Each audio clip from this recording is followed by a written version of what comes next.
Hola amigos, bienvenidos a este nuevo episodio de Cine Andertal. En esta ocasión vamos a charlar de una película clásica del cine mexicano, El esqueleto de la señora Morales. Yo soy Josué Villaseñor. Yo soy Andrés.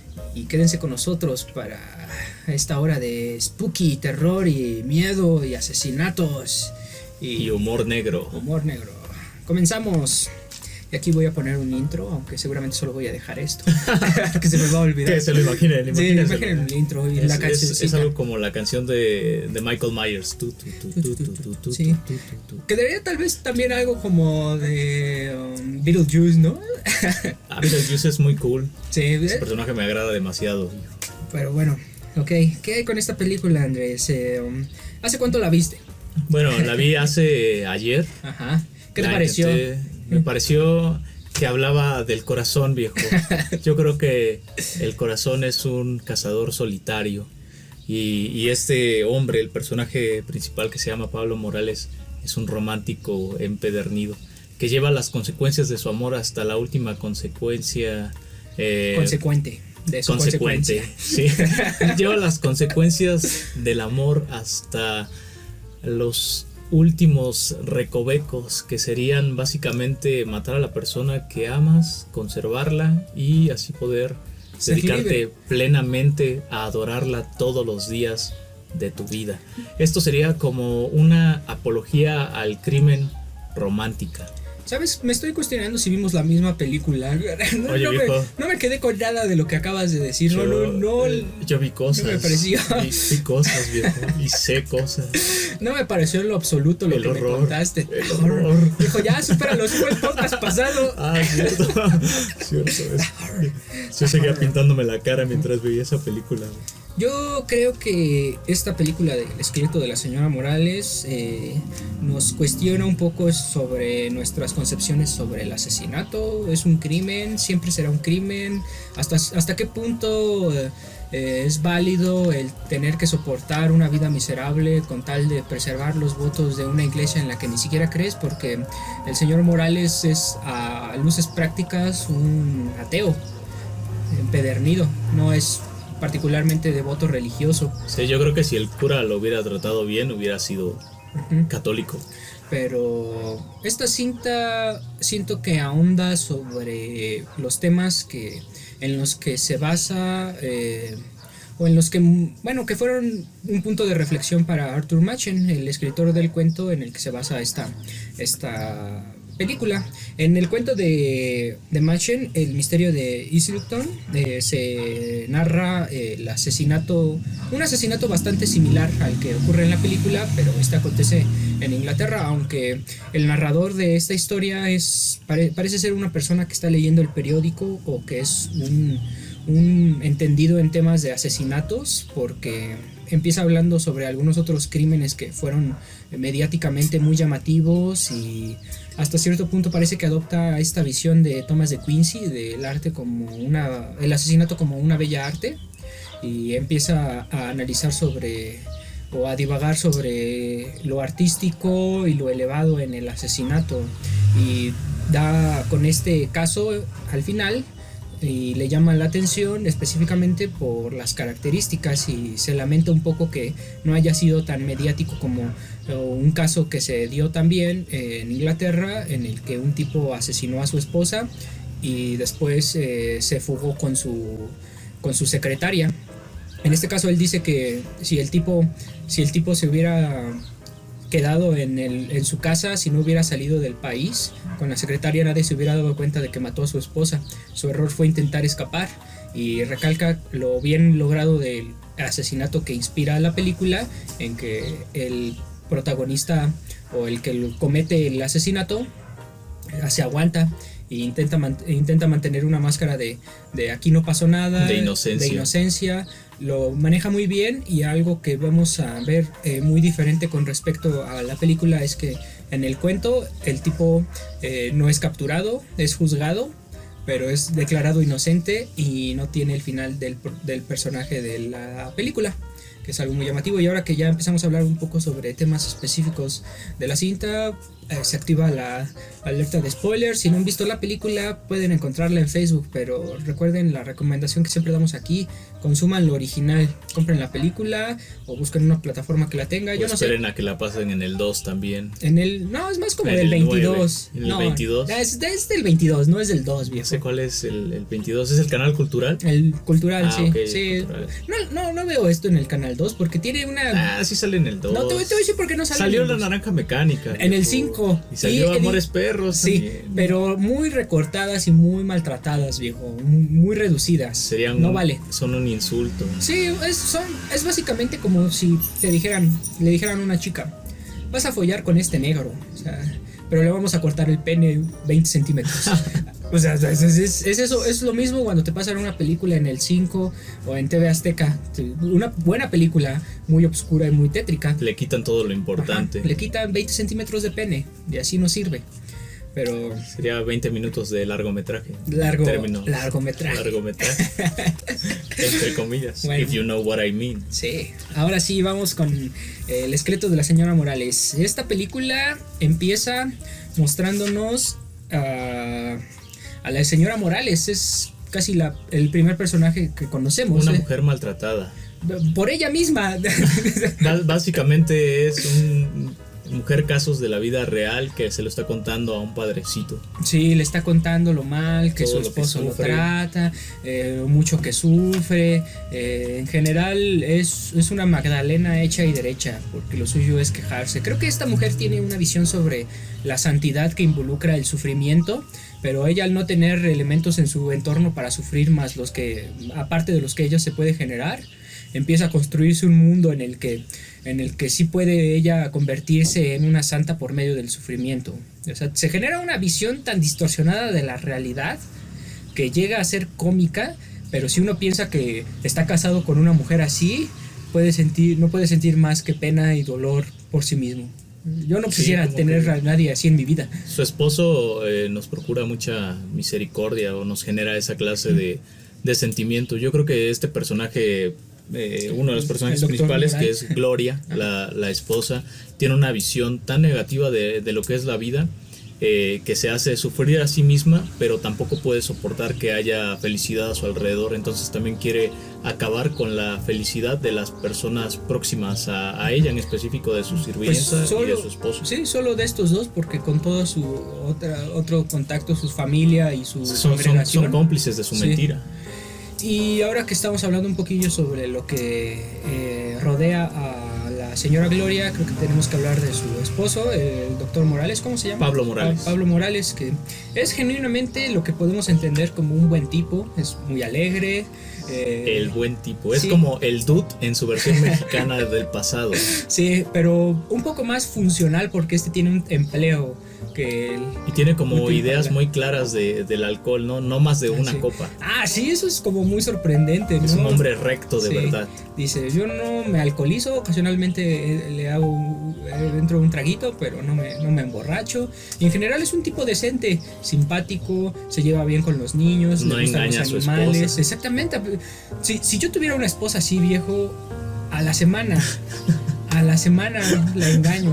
A los 5 minutos ya la engaño con la sirvienta. Sí, y la película juega un poco con esa idea, ¿no? Te quiere como mostrar al principio que parece que te tienen un romance, pero realmente la resolución es muy inocente. Estamos frente a un director provocativo, como que nos quiere dar a entender que los impuros somos nosotros, no los personajes. Entonces nos deja al espectador toda la responsabilidad de que interpretamos que hay una relación amorosa entre la sirvienta y Pablo Morales, y se nos queda como ese cargo de conciencia de, vaya, no creí que Pablo Morales fuera tan puro y tan inocente. Sí, hay una escena donde Pablo llega a su casa y charla con su esposa, y su esposa está en el perfecto papel de la mucho, víctima y en el plan de que le va a arruinar la vida. Sí, absolutamente. Y él como de, bueno, pues ya que es lo que me tocó vivir, vamos a comer. Bueno, yo voy a comer, y ella insiste: no, yo te acompaño. Él ni siquiera quería que ella comiera con él, pero ella insiste. La ayuda a bajar, y ya que están comiendo, solo hace caras de asco ante lo que está comiendo, un filete. Y él lo está comiendo, y al ver sus caras de asco, pues también empieza a sentir asco y le acaba de arruinar la comida. Es como de, pues si te da tanto asco, ¿por qué bajas? ¿Por qué no te quedaste? en su maldito cuarto. Es que no puede dejarlo disfrutar, ¿sabes? A su esposo. Esta mujer tiene una deformidad en la pierna. Tuvo polio, si no mal recuerdo. El chiste es que padeció una enfermedad que no es hereditaria, pero ha hecho que pues cojee de una pierna, que pues debería ser como el último de sus problemas, porque pues es una actriz muy bella, bueno, es una mujer muy bella. Lo que sucede es que a pesar de ese pequeño defecto que tiene, su esposo la ama demasiado y sexualmente se ve interesado en su esposa a través de la película. Sin embargo, su esposa, en su afán de fastidiarle la vida a su esposo, no le permite realizar ninguna clase de avance sexual. Eso está como muy ultra jodido, ¿no? 15 años de matrimonio y tu esposa no te deja tener sexo con ella, y además tu código moral te impide engañarla. O sea, nos habla de la rectitud de este tipo, sí, su aguante. Parece que quieres hacer ver a Pablo Morales como la víctima de este asesinato, Josué. Es pues, como si hicieras alguna clase de apología a los feminicidios. No voy a hacer. Oye, ese es un tema muy fuerte y creo que se vincula con esto. Creo que no debiste haberlo dicho, así que vamos a cortar esta parte y nos vemos en 15 minutos. Sí, yo creo que, mira, vamos a reestructurar nuestros guiones, vamos a trabajar en ello, porque no debiste hablar de ello, pero sí.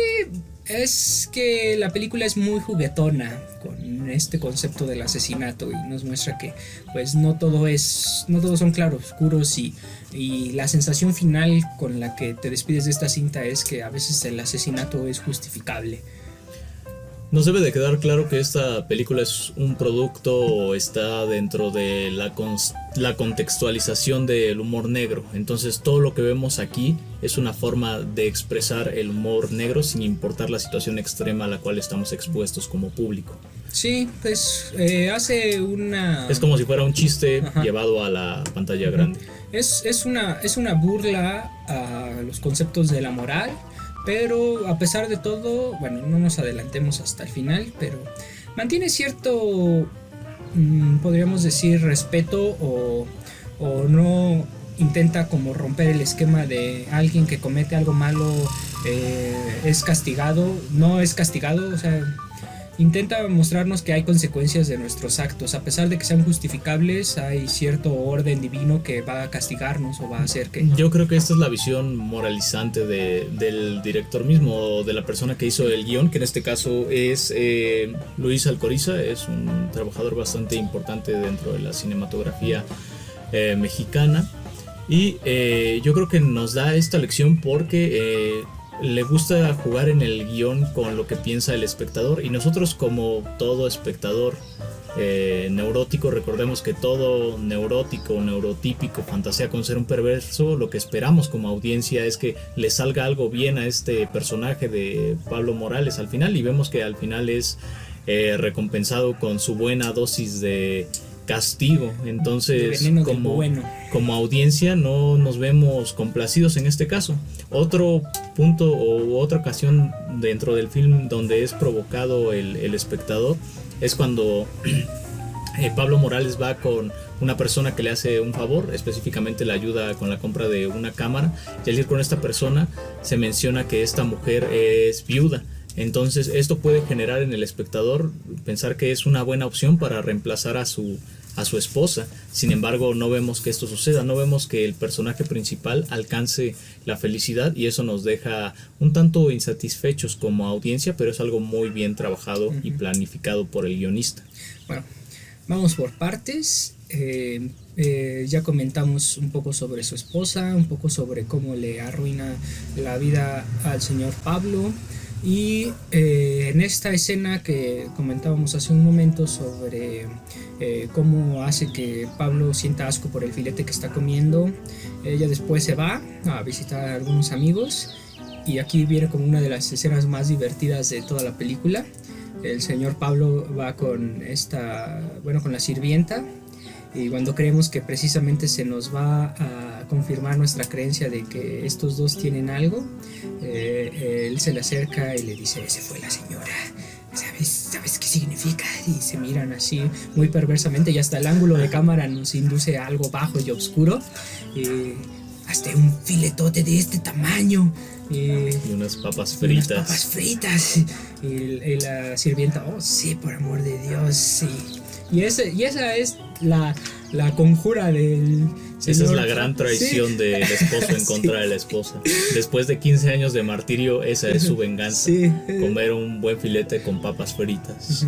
Sí, perfectamente nos delimita qué papel han adoptado en este matrimonio estas dos personas y qué papel juega también la sirvienta aquí. Sí.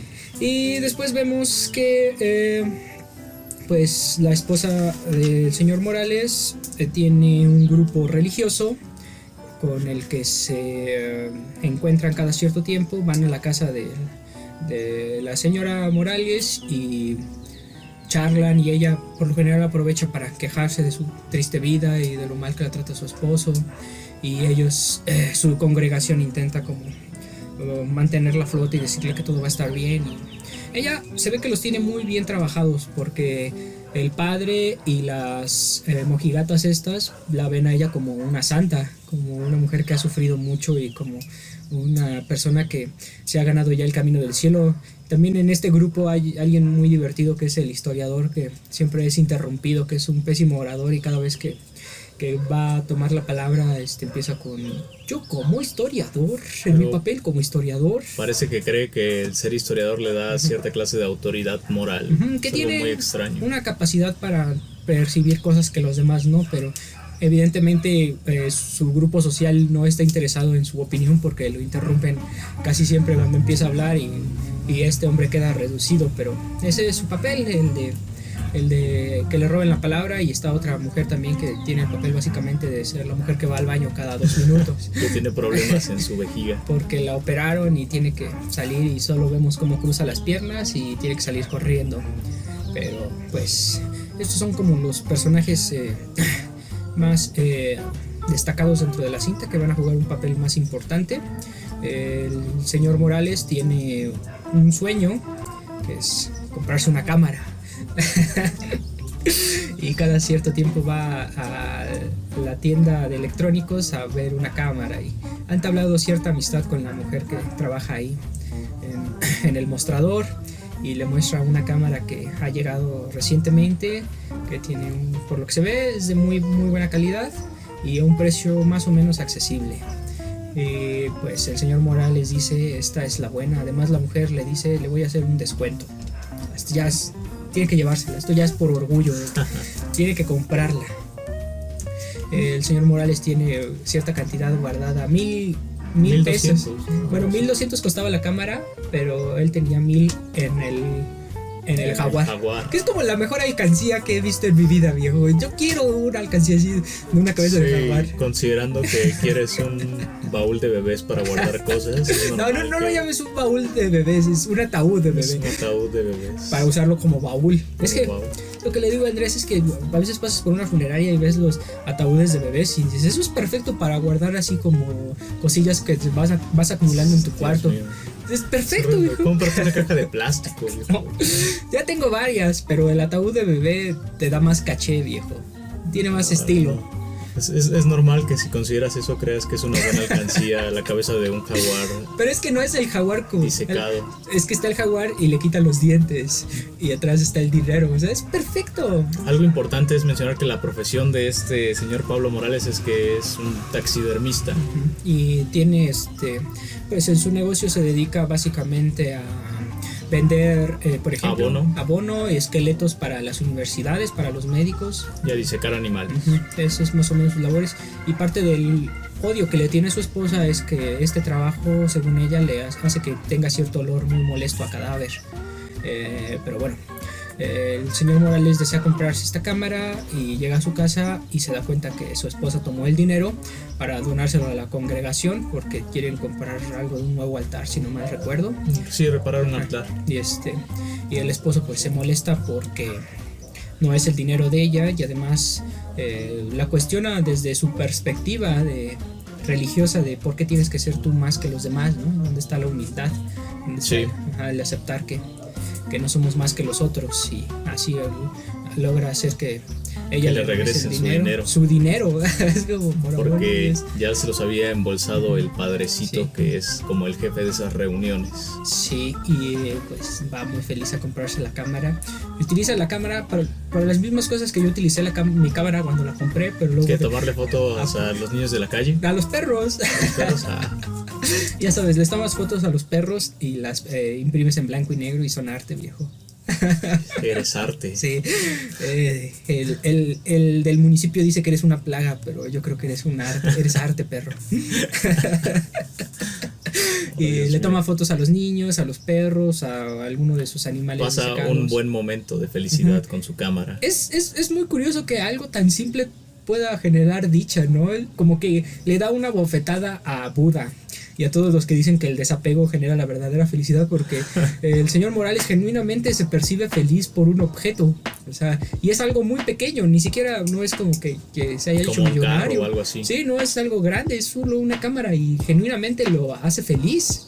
Porque así de triste es su vida. Exactamente, es con como su esposa. Su vida familiar está tan destrozada que el hecho de tener una cámara para él es una gran felicidad. Pues sí, y su esposa inmediatamente le recrimina que para eso quería el dinero, en lugar de dárselo a Dios, prefiere comprarse esa cosa para tomarle fotos a los perros. Y él, pues aquí creo que se evidencia que viven en mundos diferentes y tienen concepciones de la realidad muy, muy distantes. No hay posible comunicación. Básicamente su esposa no puede soportar verlo feliz. Cualquier ápice de felicidad que muestre este personaje va a hacer que ella se moleste.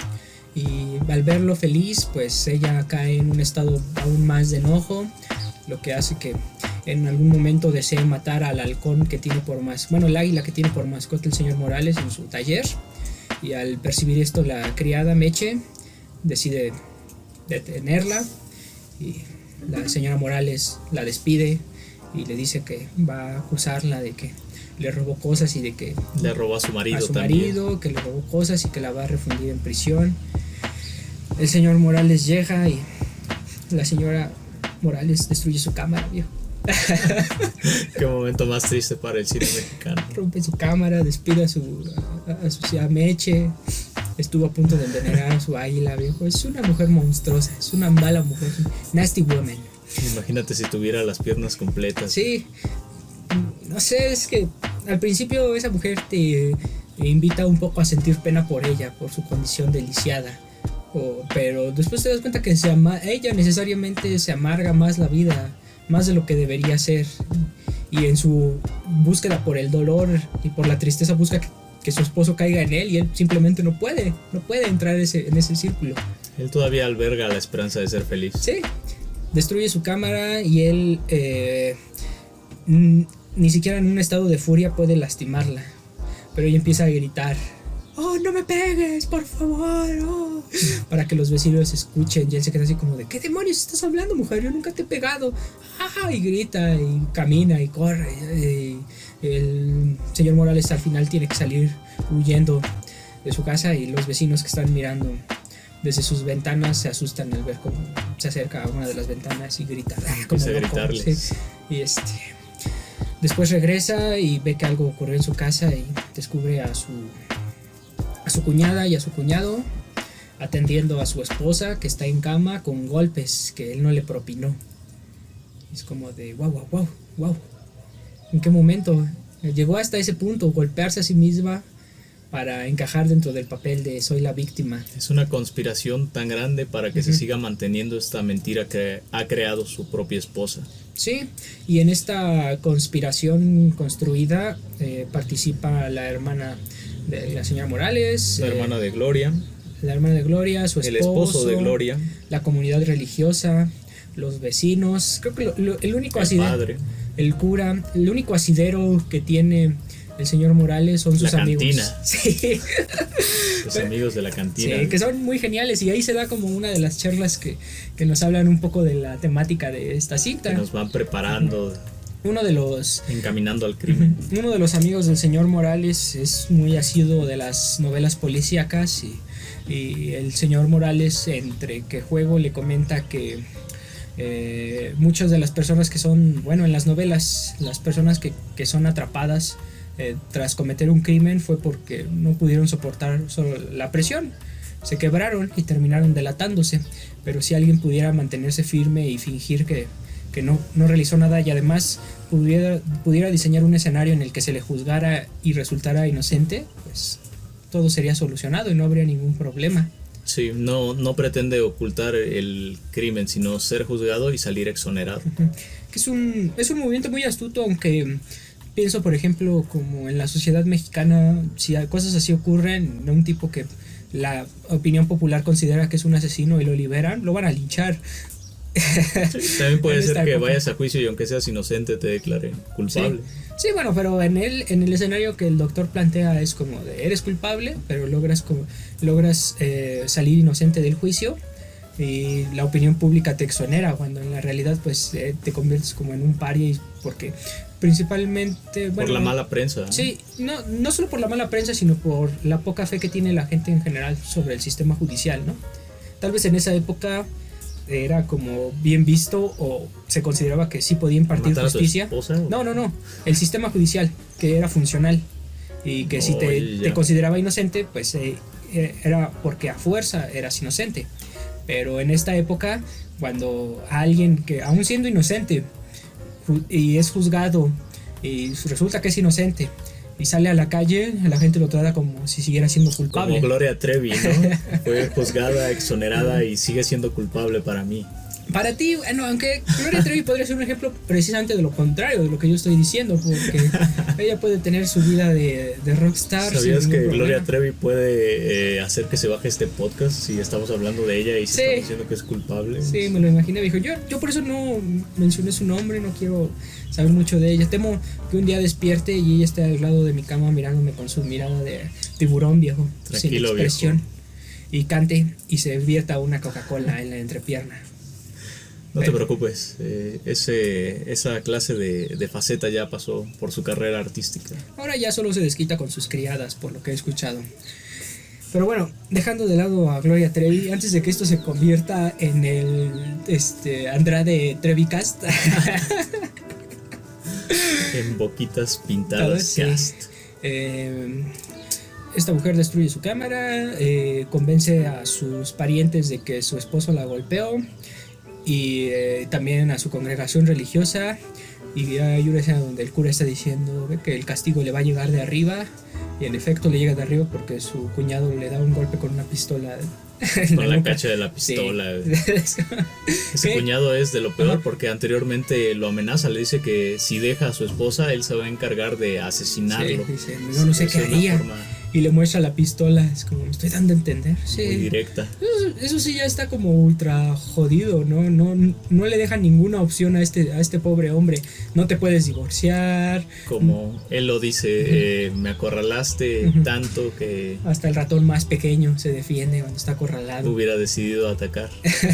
Ese escenario que se le plantea es como de, tu esposa no va a cambiar, intentes razonar con ella, intentes mostrarle que sigue siendo una mujer bella y que no debe amargarse, no va a funcionar.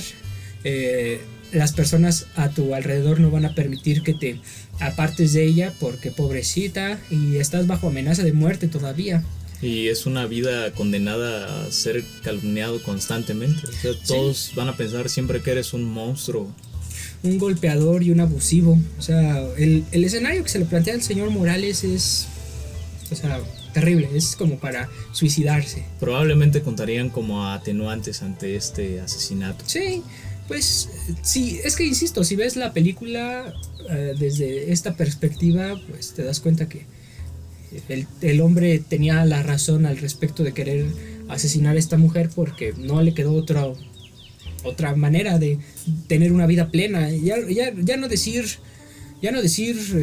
una vida llena de satisfacciones o de logros constantes, simplemente tener una vida relativamente estable y positiva. Ni siquiera eso se le había permitido con esta mujer.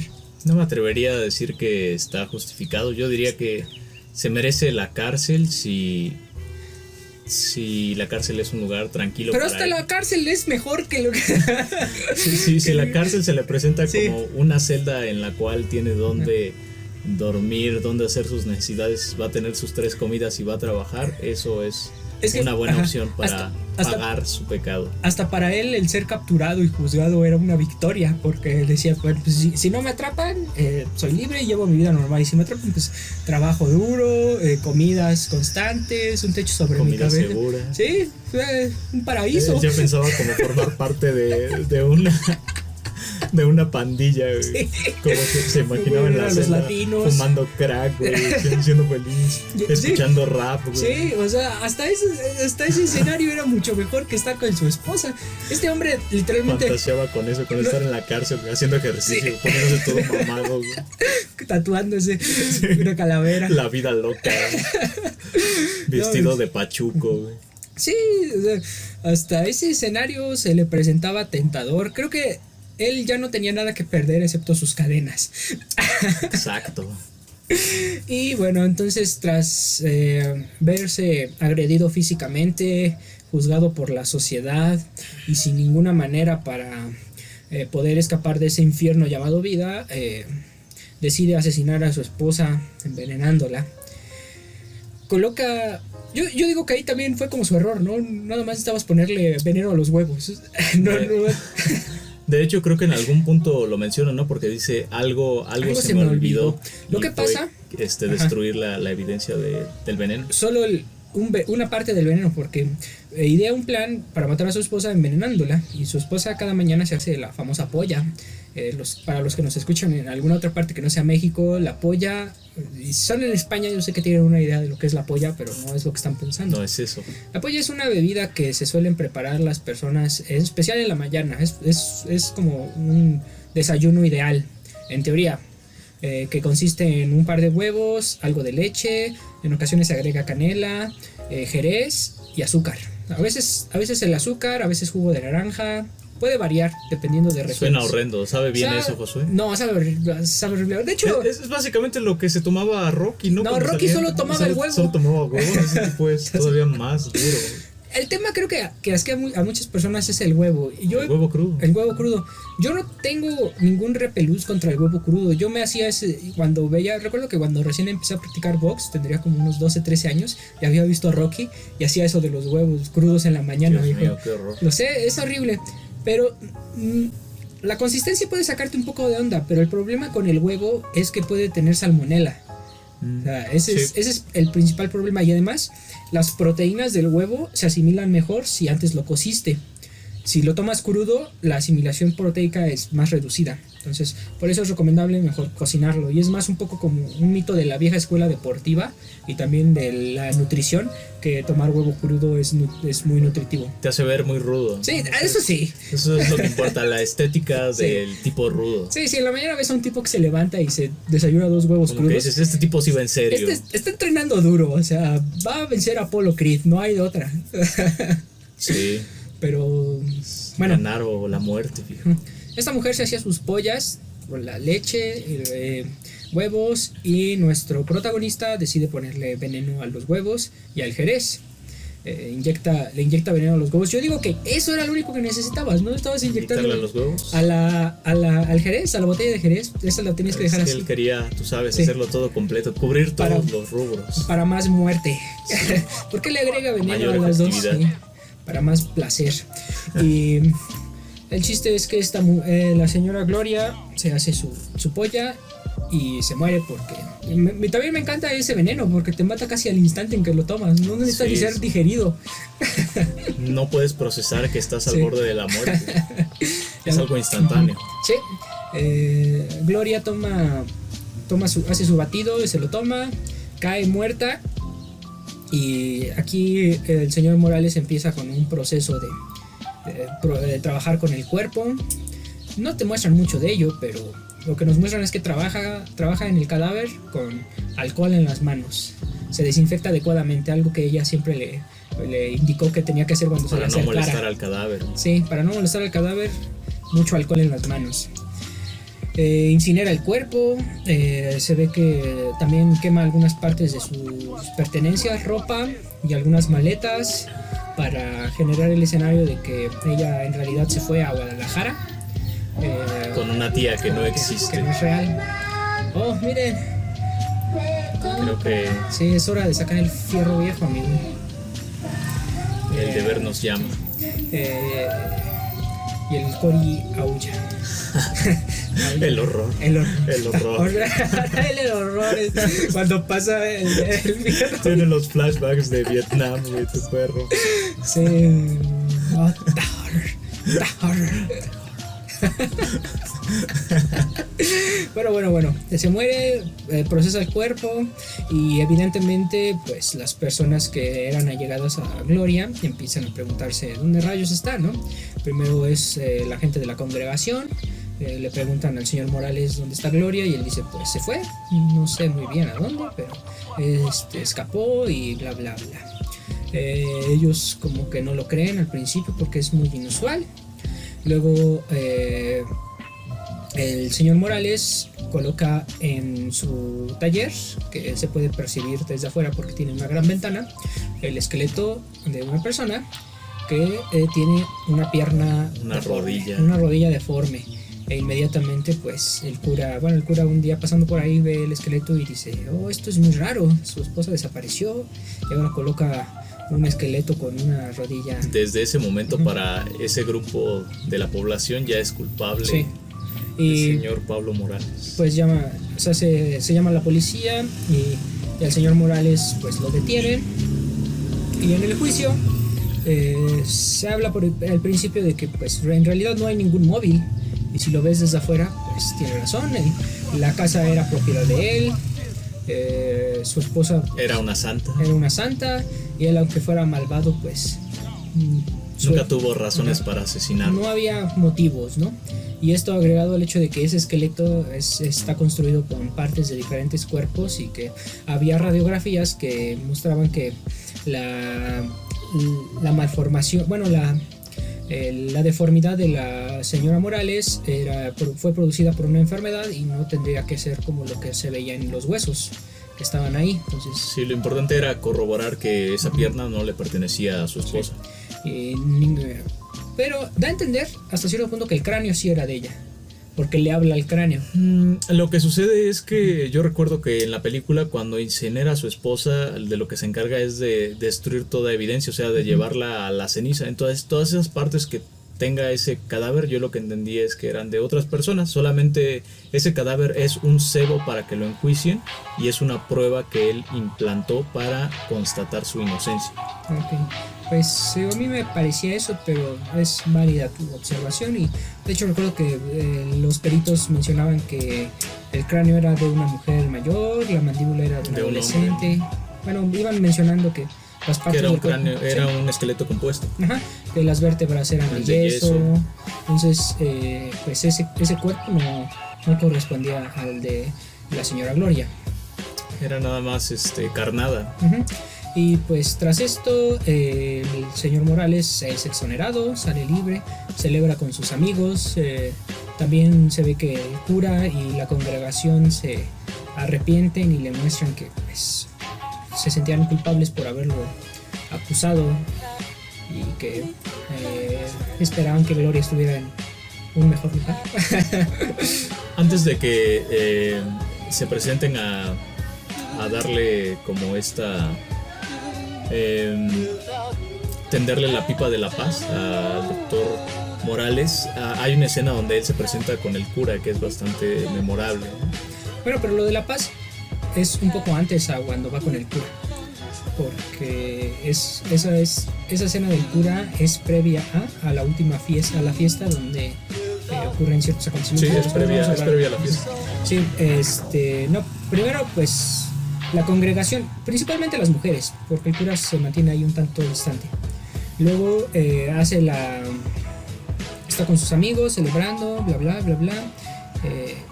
Y en alguna parte ocurre lo que mencionas, que claro, no recuerdo si es antes o después, pero el punto es que va con el cura y le confiesa que pues sí, él asesinó a su esposa y tiene razón en todo lo que creía. Que él es el asesino. Y ahí ya es como, relájate un poco, ¿no? Es demasiada soberbia, la soberbia que precede a la caída. Exactamente. Sí, se vanaglorió demasiado de su éxito. Creo que olvidó un poco esto de la discreción y de mantener un perfil bajo. Y ahí fue muy descarado al burlarse del cura y decirle, pues sí, usted tiene razón, yo la maté y no me arrepiento, ¿cómo la ve? cura, pues, Satanás, Lucifer, largo de aquí. Se la juega, pero yo creo que le causó bastante satisfacción hacer todo eso. Pues es como de te estoy jodido y no puedes revelar nada por secreto de confesión. Yo creo que odiaba tanto al padrecito por ser un personaje tan nefasto con el protagonista, que va y le hace esta demostración de desprecio. Le demuestra que es más inteligente que él y que lo venció y que está libre, y que las reglas que la Iglesia Católica enarbola sobre la justicia pues no son reales. Él venció al sistema. Así es, hackeó el sistema. Sí, es como es Mr. Robot aquí. Y bueno, este hombre organiza una fiesta con sus amigos y está celebrando. Jejeje, jajaja. Llega a la congregación. Tienes razón, esa escena de la burla al cura es anterior antes. A la fiesta. Sí. La congregación se le acerca y le dice, pues lo sentimos, llegan las mujeres, el cura no está ahí. No, el historiador sí. Yo como historiador. Y pues les ofrece algo de beber. Ellos dicen, no, tequila es muy pesado, cerveza tampoco queremos. Y precisamente la mojigata que tiene el problema de la vejiga, recuerda que Gloria era particularmente, disfrutaba beber jerez, va donde deja su botella de jerez, donde dejaba su botella de jerez, que tiene veneno, y es el único detalle que se le olvidó al señor Morales tras limpiar la escena del crimen, tras deshacerse de todo lo que pudiera incriminarlo. Se le olvidó que también le había puesto veneno a la botella de jerez. Se sirven jerez, pero me da mucha gracia porque se sirven así la copa completa, viejo. Es que querías, es un poquito, ¿no? No te hicieron a rebosar. Es un momento de celebración y conmemoración. Alguien muere y la vida de alguien comienza, viejo. Un gran evento necesita una gran borrachera para ser conmemorado. No sé, a mí no se me antoja servirme tanto jerez, es demasiado excesivo. Bueno, es que creo que nunca he probado el jerez, la verdad. Es muy dulzón. Solamente el anís. El anís, pues es dulzón. Un día, ¿has visto esos puestos donde venden licuados? Sí. Un día ve en la mañana y pide que te preparen una polla. Ya estás loco. O un vampiro. Pero en la polla es donde ponen el jerez. Entonces, pide la polla, viejo. Pide la polla. No, estás loco. Yo no como huevo crudo. Sí, es peligrosillo. Te digo, mi único consejo para que no lo hagan es para no pillar una enfermedad. Pero bueno, entonces se sirven el jerez envenenado. El señor Morales se sirve y todos en la congregación lo toman, e inmediatamente vemos como la mujer con el problema de vejiga cruza las piernas e inferimos que todos cayeron muertos. Siguiente escena, vemos al cura caminando y detrás de él personas cargando, eran 4 féretros, si no me recuerdo. 4 féretros, ajá. El historiador, las 2 mojigatas y el señor Morales. Al final cargado por sus amigos. Y vemos el fin, viejo. Vaya, qué obra. Yo creo que está muy bien lograda y es una comedia muy fina llevada a la pantalla grande, y por ese motivo no debe ser olvidada. Si pensamos como en la época en la que fue hecha, donde la Iglesia Católica tenía un gran poder, es casi hasta un milagro pensar que algo así se pudo haber hecho, ¿no? Porque es una burla y una crítica muy dura a la visión de autocastigo y de sufrimiento que tiene la religión. Ahora, no sé, no he charlado mucho con religiosos recientemente, pero yo recuerdo que en mis periodos de formación del catecismo, pues sí se nos marcaba mucho el mensaje de que el sufrimiento era la manera en la que nos hacíamos merecedores del cielo, entre el sufrimiento y la virtud. Y en toda la representación artística de la iglesia en general, casi sin importar la época en la que haya hecho, pues casi los santos, los profetas, el Mesías, todos siempre están en agonía. Es que el fundamento de la iglesia católico cristiana está en la figura del mártir. Entonces yo creo que estos creyentes del cristianismo primitivo estaban pensando de manera constante que su Dios murió torturado. Ellos también fueron torturados, y esto hizo que más personas quisieran demostrar que su fe tenía la misma fuerza y que estaban en el mismo nivel que ellos, y por eso se hizo una cultura del sacrificio y de culto al sacrificio dentro del cristianismo. Y también ha sido una posición que ha hecho que cada vez que en el plano de la medicina, por ejemplo, cuando se descubre algún producto que está diseñado para aliviar el dolor, se le viera mal. O sea, literalmente hubo y eso es un dato histórico correcto. O sea, hubo oposición de la iglesia porque se utilizaran analgésicos en el tratamiento de ciertas enfermedades. E incluso hoy en día con el tema de la eutanasia, pues, la iglesia no quiere que sea algo legal, que las personas que están bajo un gran sufrimiento y no tienen esperanzas de tener una vida plena, pues puedan decidir sobre su vida, porque piensan que solo Dios da la vida y solo Él puede quitarla, y que una persona decida para terminar con su dolor tomar la muerte, pues se les hace algo pecaminoso, algo sucio. Sigue siendo esa idea de que si la vida te la da Dios, solo te la puede quitar, y si el sufrimiento te lo envía Dios, no debes buscar maneras de evitarlo, debes aceptarlo.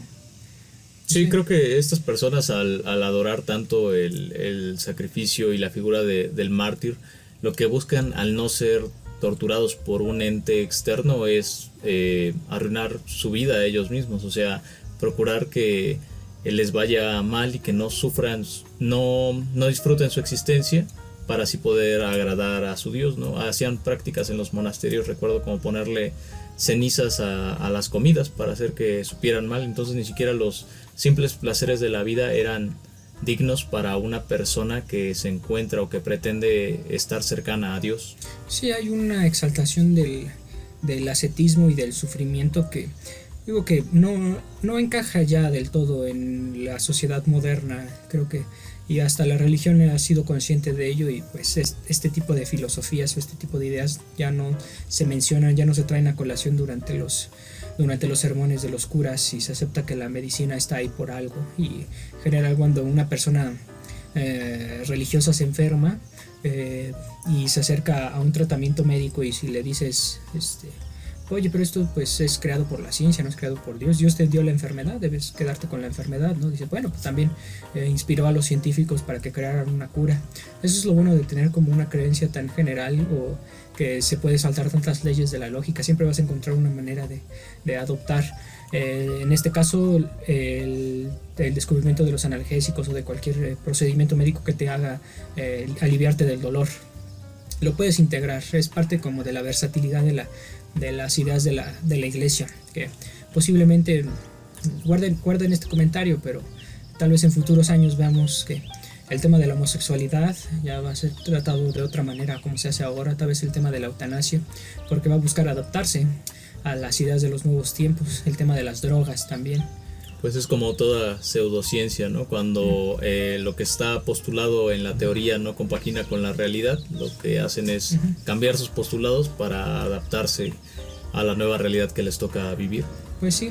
Y ahorita, bueno, hace rato que mencionaba sobre la mujer que vendía las cámaras, sí se me hizo como particularmente triste cuando el señor Morales llega con su esposa y le dice que a él le hubiera gustado tener como un departamento moderno con las paredes pintadas de colores y niños correteando por aquí. Sí, básicamente le está diciendo que él quiere casarse con la vendedora de las cámaras. Sí, bueno, no lo dices tal cual, viejo, porque recuerda que el señor Morales es la vida que él desea, es la vida que él anhela. Y uno puede pensar que era posible, después de la muerte de Gloria, era posible que si él hubiera sobrevivido y no se hubiera terminado envenenando, se hubiera acercado a esta mujer y se hubiera convertido en el padre de esos niños. Yo quisiera pensar que así terminó la historia. Ese es el final que te dicta tu corazón. Sí. Yo creo que de esta película tenemos rescatable cierto ejemplo de un postulado teórico sistémico bastante extendido, que es la teoría del doble vínculo. Al parecer hay personas que se dedican a molestar involuntariamente a otras personas, a psicopatologizarlos mediante la interacción que tienen con esas personas. Entonces estas personas procuran o hacen acciones para que los demás los odien y después les reclaman: ¿por qué me odias? Entonces esto es lo que hace este personaje de Gloria, ¿no? Hace todo lo posible para molestar a su marido y después le pregunta: oye, ¿por qué me odias? Pero algo que para el marido es algo evidente, pues solo su esposa tendría que voltear a ver todo lo que hace. Para su esposa es algo incomprensible, ¿no? Ella tal vez no se ve como esa persona abusiva que en verdad es.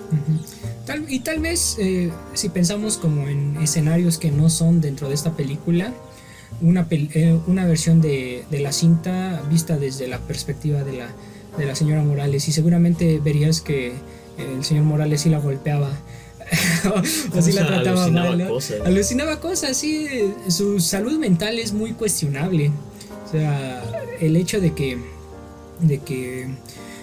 se generara tales representaciones de lo que estaba ocurriendo en su relación nos habla de que es una persona que no está muy bien conectada con los hechos. Y algo que puede tal vez a las personas que nos escucha hacerles preguntarse por qué este hombre se casó con Gloria. O sea, ¿qué le atrajo de ella? Parece que al principio no estaba tan demente. Yo creo que al principio pues no sabes a lo que te enfrentas, ¿no? Cuando decides tomar esta decisión, el futuro es algo incierto. Tú piensas que las cosas van a ser buenas.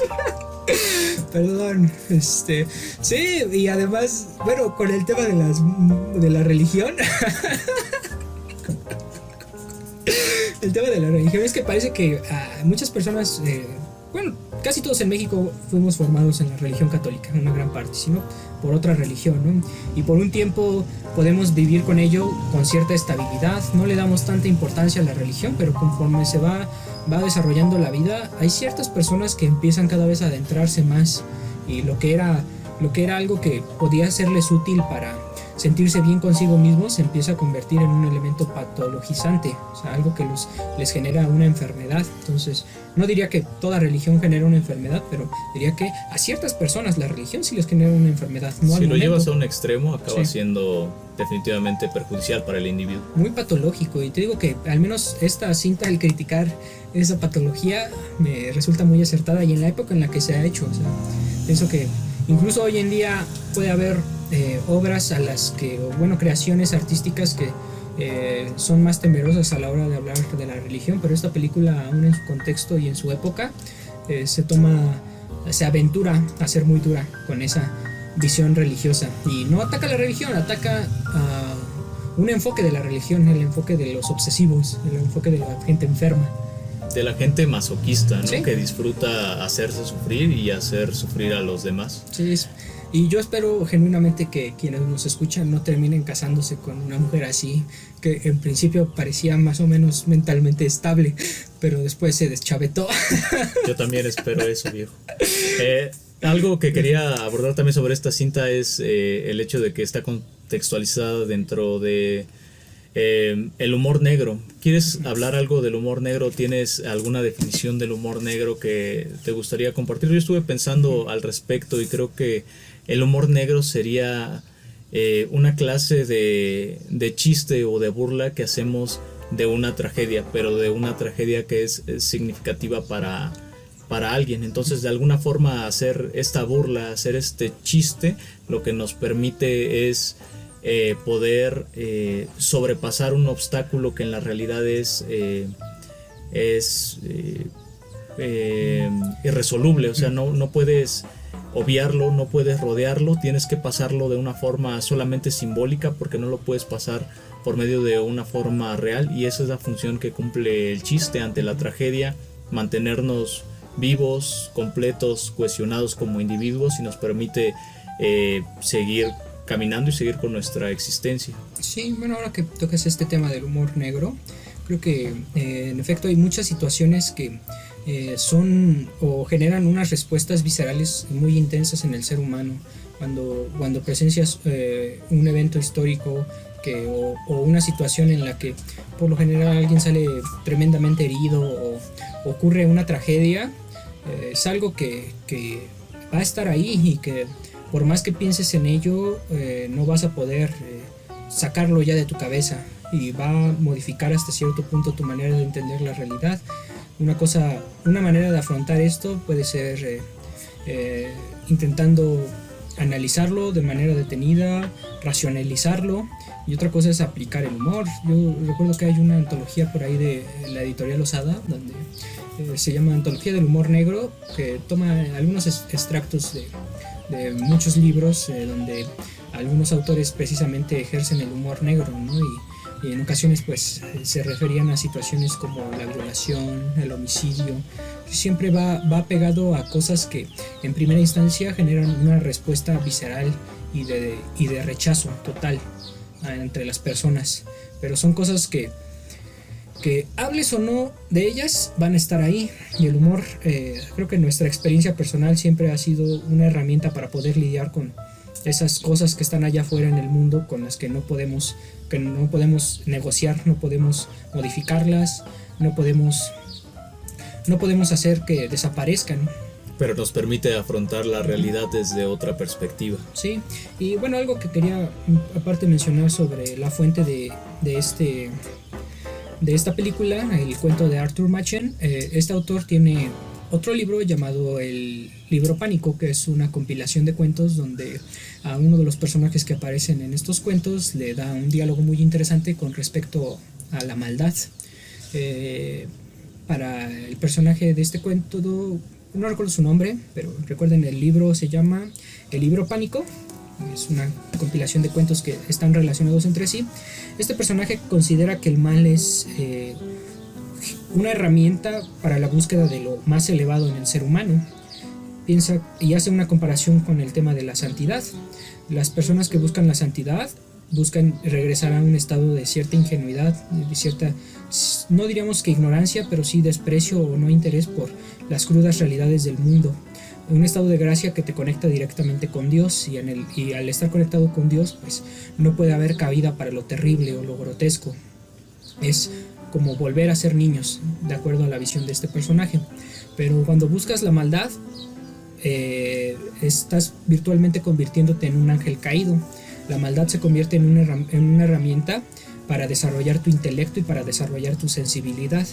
Postula ideas como que que son muy pocas las personas que ejercen la maldad, que son malas por esta búsqueda. Casi todos lo hacen por una necesidad de satisfacer sus gustos o una búsqueda mundana. Pero la persona que busca la maldad por sí está buscando básicamente lo mismo que buscaba Lucifer cuando fue expulsado del cielo: alcanzar un estado superior. El estado del corazón de las tinieblas. Sí, justo pensaba eso, the horror. Pero no sé, recuerdo que una vez le estaba contando a Rick esta idea y me dijo que compagina muy bien quizá como con las concepciones nihilistas y que son muy populares durante el periodo de adolescencia, cuando uno empieza a leer a Nietzsche o empieza a leer a cualquier filósofo que cuestione los preceptos morales de la sociedad. Y si eres adolescente en especial, los atrapas muy bien y piensas que aquí encontraste algo, encontraste el hilo detrás de la máscara de hipocresía que es la sociedad, ¿no? XX. Pero después, sí. Bueno, si te acercas ya a estas ideas un tiempo después, cuando ya has reflexionado sobre por qué se necesita la moral, por qué el individuo debe conducirse con cierta ética y en general si reflexionas sobre el hecho de que no puedes obviar la empatía, si eres un ser humano sano y no creciste con un padre abusivo, una familia abusiva que modificó de manera radical tu visión de los hechos, si tuviste más o menos una vida que te permitió desarrollar una vida mental estable y positiva, estas ideas ya no encajan o ya no las puedes comprar, porque tú ya tienes una noción establecida que te muestra lo útil que es ser un ser moral.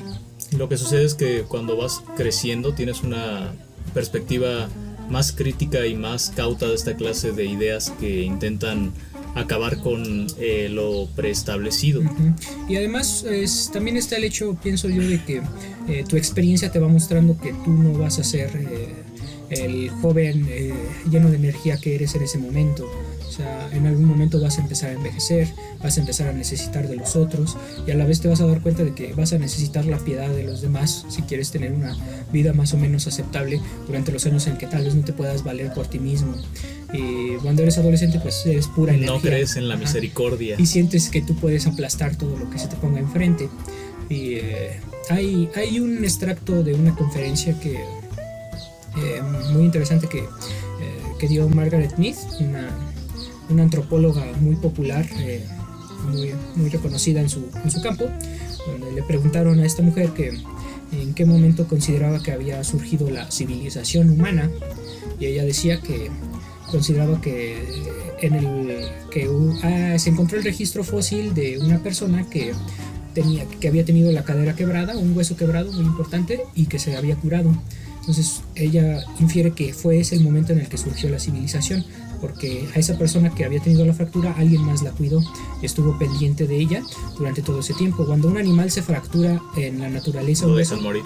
Ya está condenado, o sea, va a morir tarde o temprano. Un depredador lo va a atrapar o va a morir de inanición, no hay otra solución.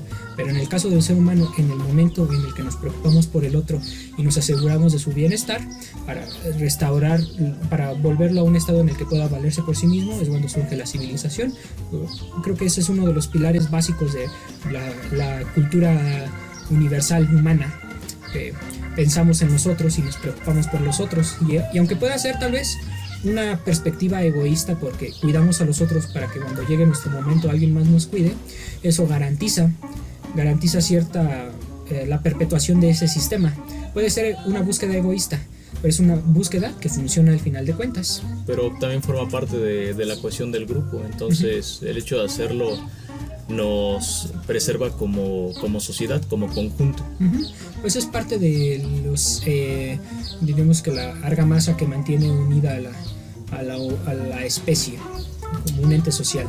Muy bien. Pues sí. ¿Le pondrías alguna calificación a esta clase de Absolutamente, película?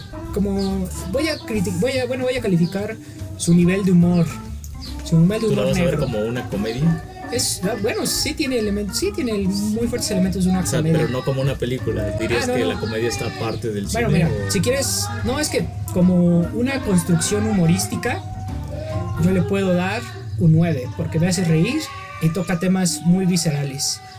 Me gusta eso, y no se toca el corazón a la hora de abordar estos temas oscuros. Me gusta como pieza humorística, es muy buena y merece un 9.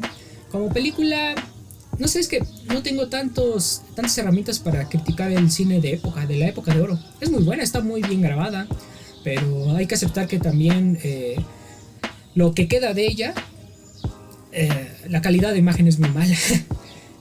Es lo que pasa con muchas películas de esta época, que no se cuidaron los originales. Sí, a mí me gusta este estilo tan vintage. Sí, está. Como que me hace sentir que estoy frente a alguna pieza, algún objeto de colección antiguo. ¿Qué calificación le darías? Yo, a diferencia de lo que mencionas, considero que el humor es la forma más alta del arte. Por tal motivo no separaría el humor de la cinematografía regular, academicista o considerada como cine de arte. Para mí, si una película me ha hecho reír, es probablemente más valiosa que un film aburrido de Andrei Tarkovsky, aunque sé que también es un film valioso el de Tarkovsky. Tú recomendaste La Casa del Ciervo, el asesinato del ciervo. Es valiosa. Pero no hace reír, viejo. Pues sí, no todo es un chiste, no. Es que muy pocos directores de cine saben contar un chiste que funcione. Solo Quentin Tarantino puede hacerlo y no puede mantenerlo durante toda la película. Sabe hacer beats de cine que sean graciosos y humorísticos. Sí, me hubiera gustado ver una versión comedia de la película El asesinato del ciervo sagrado, un poco más con un humor negro. Funcionaría bien. Solo tendría que hacer un británico, sería como esa película de tres funerales y una boda, algo así. Yo le daría un 8.5. Creo que es una película muy completa, se ve bien, el guión está bien hecho, las actuaciones son exageradas, pero te las crees, y me dejó complacido. Y creo que es una película que